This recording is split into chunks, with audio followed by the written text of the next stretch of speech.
Supporters of former President Jacob Zuma have handed a memorandum of demands to the Durban Central police station.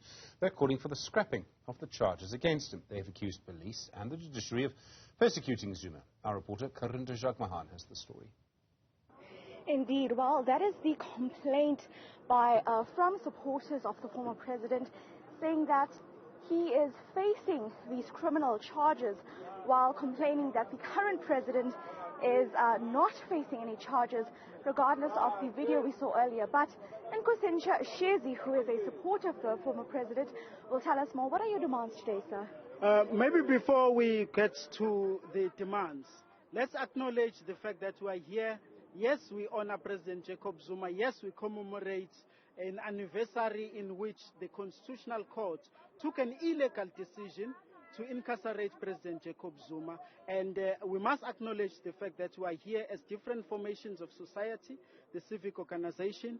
We are here as leaders of different political parties that have joined us here. As you would have seen the T-shirts that are here. We are here to lament the injustice, the travesty of justice that was admitted to President Jacob Zuma. But we are also here to register our complaint that 18 days after I have lodged a complaint with the South African Police Services, and an undertaking was made by the police themselves that they were going to send me an SMS to give me a case number. To date, it has not been so. They have made their promise and they have reneged on that very same promise. So I'm here to hand over this memorandum. If you would like, I can quickly go through to it.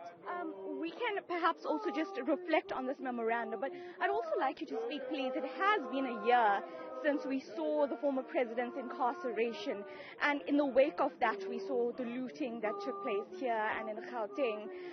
You spoke to us earlier about the real instigators behind this.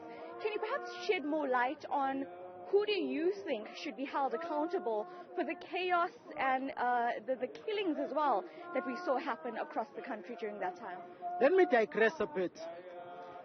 In Free State, there was some corruption that happened in one of the departments. I think it's Department of Agriculture. And as we stand today, the former premier of that government was charged for lack of oversight. For all the trouble, for all the killings, for all the shenanigans that took place in our country in July last year, it would be natural to hand it at the feet of Cyril Ramaphosa as the state president of this country. He should take the blame, but more than that, we need to find who are the real instigators. And I cannot believe that, Newzroom Afrika, Piti Evaluator, Bonkosi Kanyile, number of activists that were incarcerated were truly instigators. Thank you very much, Mr. Nkosensha Shezi, a strong supporter of the former president. Just recapping then the criminal charges he's laid here at the Durban Central police station.